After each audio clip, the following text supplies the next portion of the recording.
அவர் பேரு சங்கர்.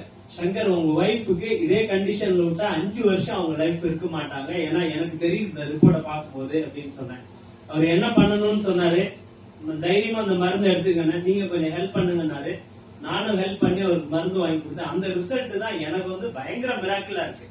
எனக்கு வந்து ரிசல்ட் வந்து 3 மாசம் 4 மாசம் கழிச்சு நான் அந்த ரிசல்ட்டை பத்தி பேசிட்டு இருக்கேன். அவரு கடந்த செவ்வாய்க்கிழமை அவர் ஒய்ஃபுக்கு கொடுக்க ஆரம்பிச்சாரு. கொடுத்த அன்னைக்கு சுகர் லெவல் 489. யாருமே நம்ப மாட்டீங்க. அடுத்த வாட்டி நான் கவர்மெண்ட் ஹாஸ்பிட்டல் எடுத்த டெஸ்ட் ரிப்போர்ட்டோட உங்களுக்கு கொடுக்குறேன். 489 சுகர் ஆப்டர் ஃபுட். பாஸ்டிங்ல வந்து 376. இதுதான் அவங்களோட சுகர் லெவல். அதே போல கிரியாட்டின் லெவல் வந்து 1.5. அவங்க ஃபீமேல், அதனால 1.5 இருந்துச்சு. நார்மல் கிரியாட்டின் என்ன சொல்றாங்க, 0.6ல இருந்து 1.2 இருக்கணும்னு சொல்றாங்க. இன்னைக்கு காலையில ஹாஸ்பிட்டல்ல இருந்து அவர் எனக்கு ரிப்போர்ட் அனுப்புனாரு. ஜிஹெச்ல தான் இருக்காங்க. ஜிஹெச்ல டெஸ்ட் எடுத்துட்டு எனக்கு அனுப்பிச்சாரு. யாராவது கெஸ் பண்ணுங்களேன், சுகர் எவ்வளவு இருந்திருக்கும் நீங்க கெஸ் பண்ணுங்க. சாப்பிட்டதுக்கு அப்புறம் ரேண்டம் சுகர் எடுத்திருக்காங்க. எனக்கு இன்னும் நம்ப முடியல. பயங்கர சர்ப்ரைஸ். எனக்கு முடியெல்லாம் சிலுத்துருச்சு அந்த ரிப்போர்ட்டை பார்த்தோன்னா. இப்படி எல்லாம் ரிப்போர்ட் வருமா அப்படின்னு சொல்லிட்டு. யாராவது கெஸ் பண்ணுங்களேன், யாராவது ஒரு கெஸ்ஸிங்.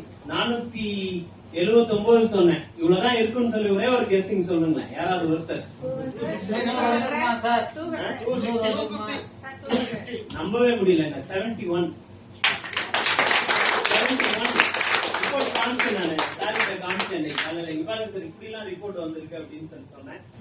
கிரியாட்டினின் வந்து அதோட அமேசிங்க. 1.5ல இருந்து குறைக்கவே முடியாம சில பேருக்கு வந்து அது கூடலன்னா நல்ல விஷயம் தான் சொல்லுவாங்க.